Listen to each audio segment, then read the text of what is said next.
안녕하십니까?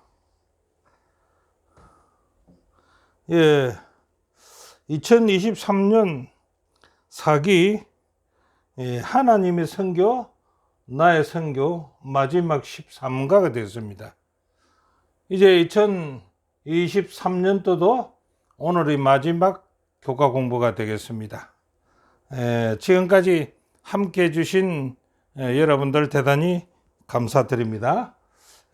이제 2024년도가 시작되면 다시 여러분들과 만나기를 약속하면서 오늘 2023년 사기 제13가 공부를 해보겠습니다.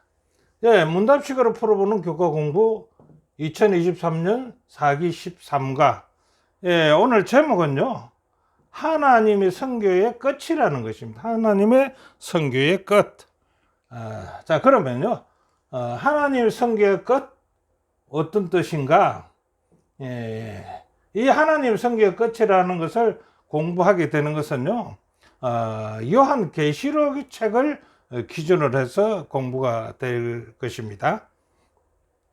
자, 요한계시록 책을 한번 대충 간추려 보면은요, 요한계시록은 1세기부터 시작된 것이죠. 근데 그게 언제까지예요? 마지막 때까지고, 또 오늘날 이르기까지 교회 역사를 나타내고 예언된 징조들이나 사건들을 기록한 책이라고 보면 되겠지요. 그래서 이 책을 열정적으로 탐구하고 또 열정적으로 분별하려고 노력하는 자들에게는 아주 좋은 신앙의 지표가 가르쳐 질 수가 있다라고 하는 책입니다. 아주 중요한 책이 되겠지요. 자, 그래서 요한계시록의 책에 이러한 책의 특성은 어떤 것들이 있는가라고 한번 봅시다. 자, 계시록의 기록은요, 하나님께서 인류 구원을 위한 하나님의 선교적 기록이라고 저자는 얘기하고 있습니다. 자, 그렇다면요, 그리스도와 사탄 사이의 대쟁투를 다루고 있는 책이니까 계시록의 특성이라고도 볼 수가 있죠. 세 번째는요, 사탄은요, 이 땅에 대한 법적 지배력을 상실한 후, 그러니까 이 법적 지배력이라는 것은 이 땅을 자기가 차지하고 있다가 예수님 십자가로 말미암아 이제 이 지배력을 상실했다는 거죠. 후에 계속해서 하나님께 충성된 사람들을 미혹하고 있다는 것을 보여주는 책이 이 요한계시록이다 이겁니다. 그 다음에요, 요한계시록은 그분의 자녀들입니다. 즉 살아있는 의인들과 그 다음에 인류 타락에 죽었던 신실한 하나님의 백성들을 구원하기 위해 예수님께서 재림하시는 것을 증명해 주는 책이 요한계시록이라는 것입니다. 특성입니다. 자, 그 다음에 사탄과 악인들은요, 불로 소멸될 것이라는 걸 기록한 책이고, 예수님께서는 이 땅에 영원한 왕국을 새롭게 세울 것이라는 책이 이 책에 있으니까 이 책의 특성들은 아주 좋다 이겁니다.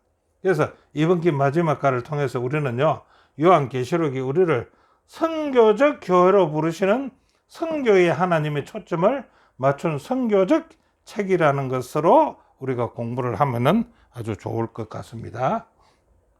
자, 첫째는 계시록 마지막 때의 하나님의 선교입니다. 계시록이 마지막 때의 하나님의 선교라는 것입니다. 자, 계시록 서론의 초점은 어디에 맞춰져 있는가? 계시록을 이제 우리가 살펴보니까 한번 서론부터 찾아봐야 되겠죠. 그래서 요한계시록 서론은요, 계시록 1장 5절 6절에서 그 사실을 밝히는데요, 그 내용은 세 분 하나님께서 인류를 구속하기 위해서 함께 연합하여 선교하는 상황에다 초점을 맞춰졌다. 요한계시록 서론을 보면은 그렇게 볼 수가 있다라는 것입니다. 자, 그럼 세 분 하나님요, 하나님의 선교는 어떻게 하는가? 첫째로 그리스도의 피로 우리의 죄에서 해방시키셨다는 것을 선교하고 있습니다.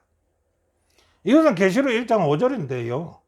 우리를 사랑하사 그의 피로 우리 죄에서 우리를 해방하시고 라고 했습니다. 그다음에 두 번째는요, 우리를 하나님의 나라의 제사장으로 삼으시려는 선교를 하고 있다는 것입니다. 그래서 우리를 갖다요 하나님 나라의 제사장 삼으신다는 것이죠. 그걸 선교하고 있다는 겁니다. 그거는 계시록 1장 6절에 있는 말씀인데요, 아버지 하나님을 위하여 우리를 나라와 제사장으로 삼으신다는 선교를 하고 있다는 것입니다.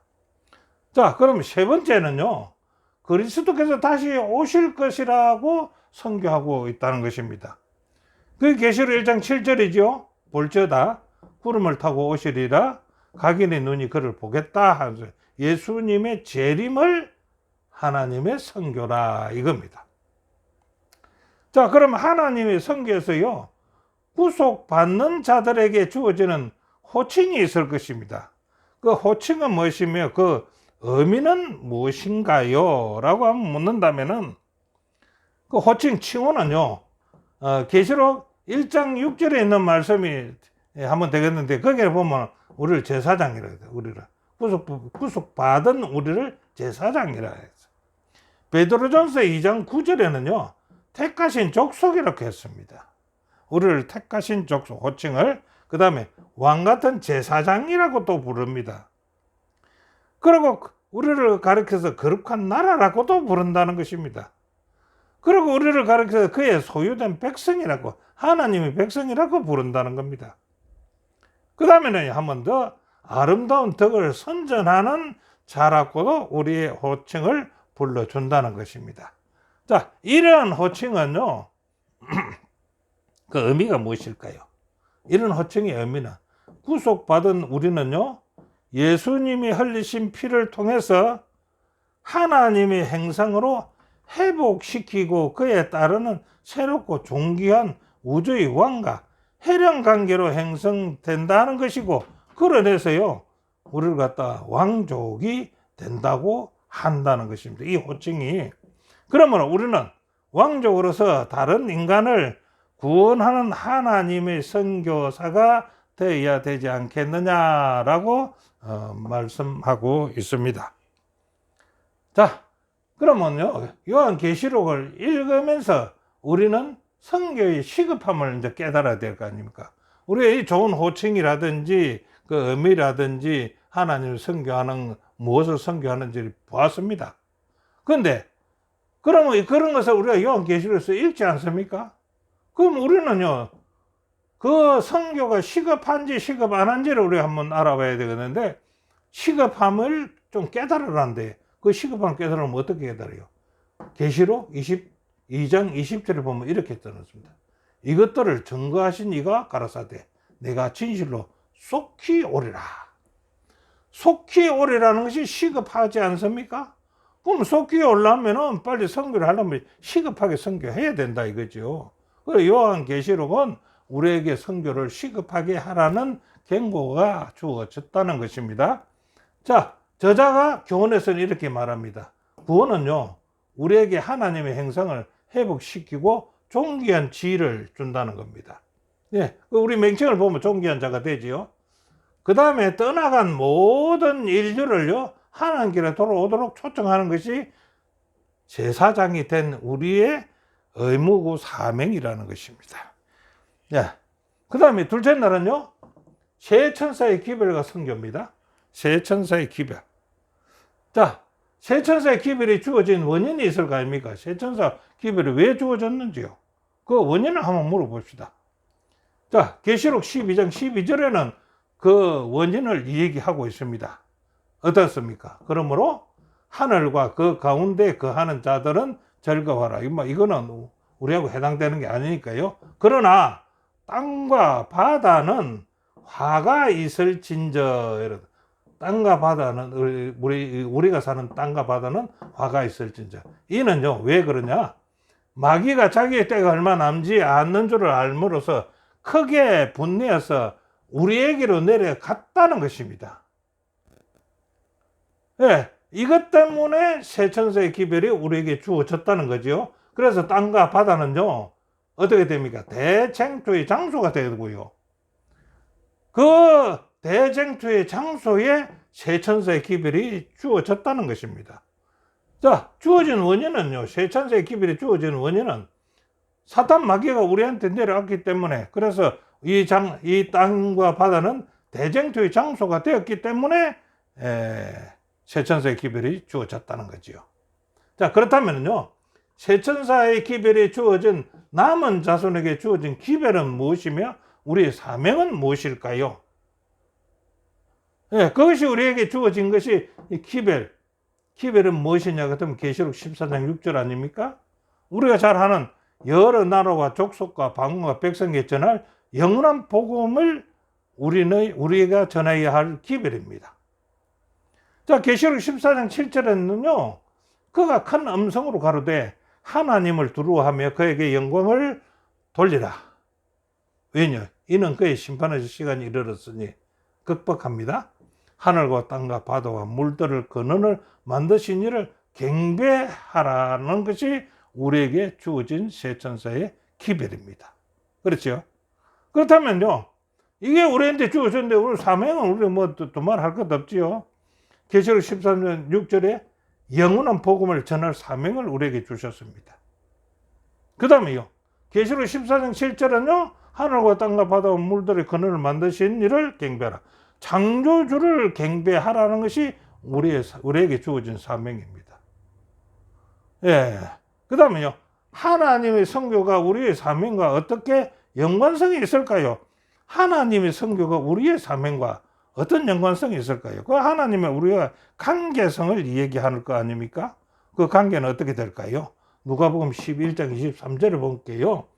선교를 위한 하나님과의 관계입니다. 그렇죠? 자, 그거는 누가복음 11장 23절에 나와 함께 하지 아니하는 자는 나를 반대하는 자예요. 하나님이 선교한다면 우리도 선교를 해야 되는데 우리는 선교를 안 하고 반대한다면 어떤 자가 됩니까? 함께 하지 않는 자는 반대하는 자, 하나님을 반대하는 자라고 했지 않습니까? 그 다음에요, 나와 함께 모으지 않은 자는 해치는 자다. 해치는 자니라. 그래서 우리는 하나님과 함께 하기 위해서 선교해야 된다 이겁니다. 자, 하나님의 선교, 기별에 동참하지 않는 자는요, 하나님을 좋아하는 자입니까? 좋아하지 않는 자입니까? 반대하는 자라고 했습니다. 염두에 두시고요, 저자는 교훈에 이렇게 말합니다. 하나님의 선교의 중심은요, 우리가 전할 기별입니다. 이는 세 천사의 기별이고요, 세상에 전하는 것이라고 했습니다. 어떤 일을 하든 세상을 향한 복음과 경고를 전하는 사명을 우리는 잊으면 안 된다라고 저자는 우리에게 교훈을 줍니다. 자, 셋째 날은요, 마지막 위기. 마지막 위기가 있다는 겁니다. 예수님께서 제자들과 말세의 재림 성도들에게 내린 대사명이 있는데 그것이 무엇일까요? 제자들은 이렇게 말했습니다. 마태복음 28장 19절 20절에요. 그러므로 너희는 가서요, 모든 민족을 제자로 삼아 아버지와 아들과 성령의 이름으로 침례를 주고 네가 너에게 분부한 모든 것을 가르쳐 지키게 하라. 볼지어다 네가 세상 끝날까지 너희들과 함께 항상 함께 있을 것이다 라고 제자들에게 이렇게 말했습니다. 이것이 제자들에게 말했지만 오늘 우리에게도 해당되는 것이죠. 자, 그 다음에요, 재림 성도에게 내린 마지막 위기에 사명을 주셨습니다. 재림 성도에게 주신 사명은 뭘까요? 계시록 14장 6절입니다. 땅에 거하는 자들 곧 여러 나라와 족속과 방언과 백성에게 전할 영원한 복음을 가졌더라 하는데, 영원한 복음을 가지고 이것을 전파하라고 우리에게 사명을 주신 것 아니겠습니까? 자, 대사명을 맹한 예수님은요, 우리들의 사람을 얼마나 소중히 여기실까 한번 볼까요? 소중히 여기신다는 것입니다. 자, 디모데후서 2장 4절에 하나님은 모든 사람이 구원을 받으며 진리를 아는 데 이르기를 원하십니다. 요거 사람이 구원받기를 원하기 때문에 본인이 하늘 보좌를 버리고 이 땅에 내려와서 십자가에 돌아가신 것은요, 사람을 구원하기 위해서 아닙니까? 그러면 사람을 엄청 소중히 여긴다는 거지요. 그 다음에 베드로서 3장 9절에요.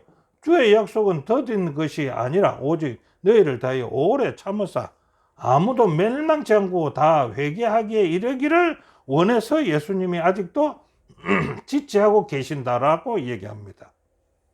이 지체하고 계신 것이 사람을 위해서지 예수님을 위해서라고 볼 수는 없지 않습니까?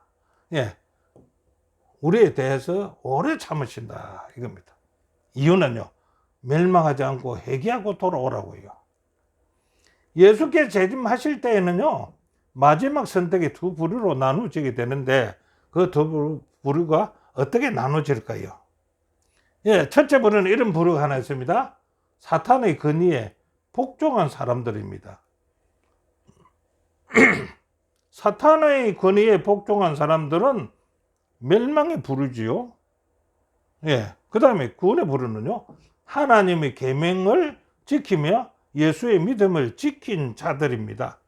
그렇죠. 그는 구원받을 부류에 속한 자들이지요. 우리는 여기 속해야 되지 않겠습니까? 자, 이 세상에 존재했던 모든 인간은 하나님을 얼마나 이해하는지에 관계가 없이요, 각자 하나님과 어떤 협력하였고 어떻게 살았는지에 대한 심판을 받게 될 것이라고 교과 183페이지에 말씀했습니다.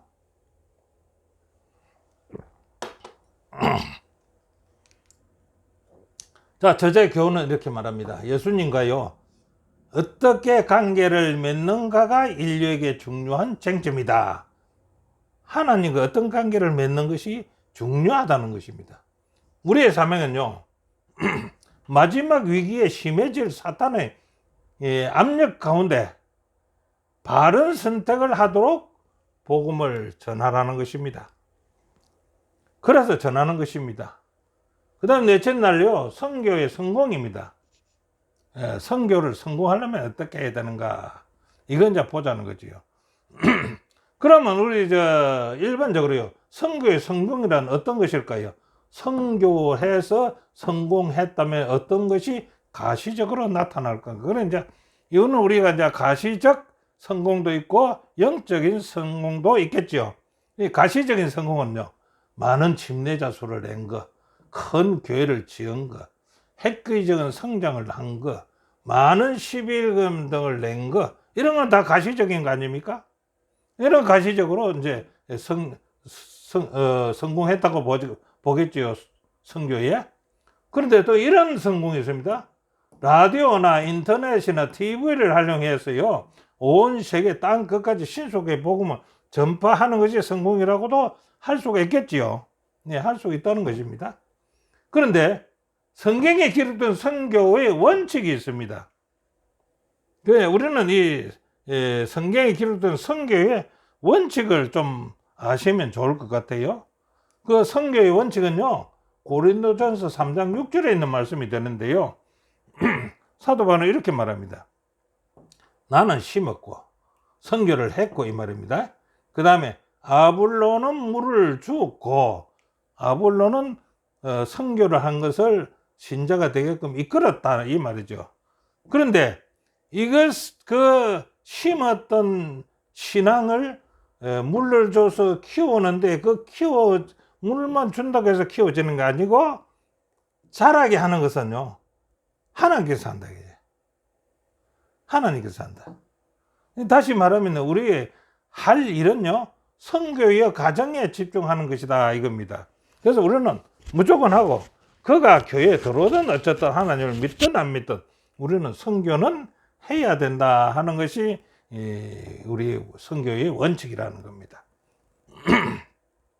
자, 그렇다면 또요, 예수님의 선교사로서, 그러니까 이제 누구든지요, 예수님의 선교사로서 성공하기 위해서는 갖춰야 될 품성이 있습니다. 그 품성은 어떤 품성일까요? 고린도서 11장 2절에 있는 말씀은요, 이렇게 말씀합니다. 내가 너희를 정결한 처녀로서 한 남편인 그리스도에게 중매한다, 이랬죠. 이 말이 성공할 수 있는 선교사가 되는데 무슨 원칙이 됩니까? 왜? 갖춰야 될 성품이 되냐고요. 이거는 성공하기 위해서 선교사가 되려고 하면 충성심이 있어야 된다는 겁니다.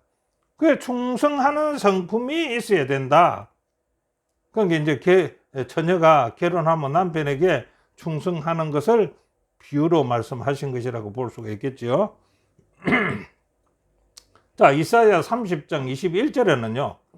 너희가 우편이나 좌편으로 치우치지 아니하는 성품을 가져라. 예, 우리가 이랬다가 저랬다 하면은 우리는 선교에 성공할 수가 없다는 겁니다.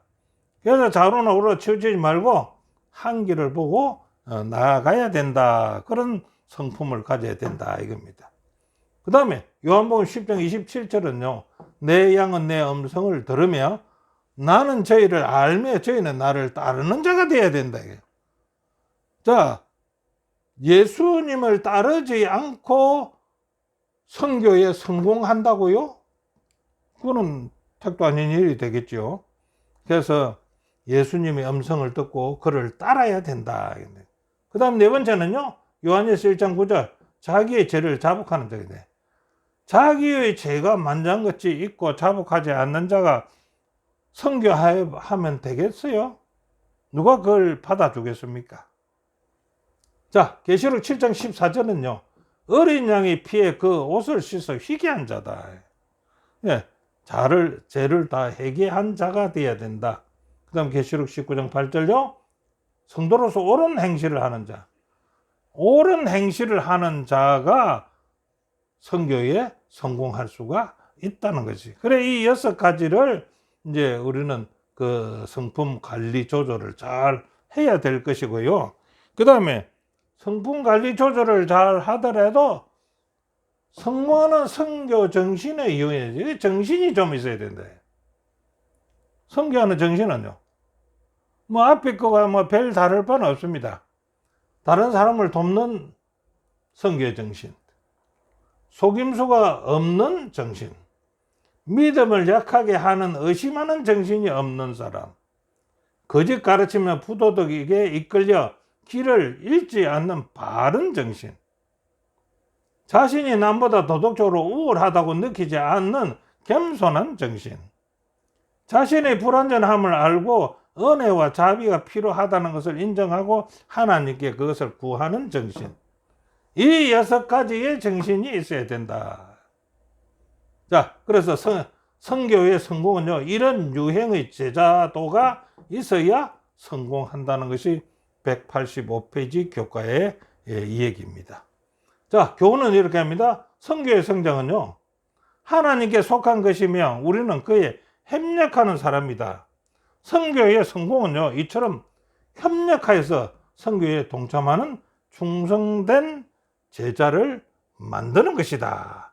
예, 앞에 6개와 이 뒤에 6개를 고루 갖춘 자들을 제자를 만들어라.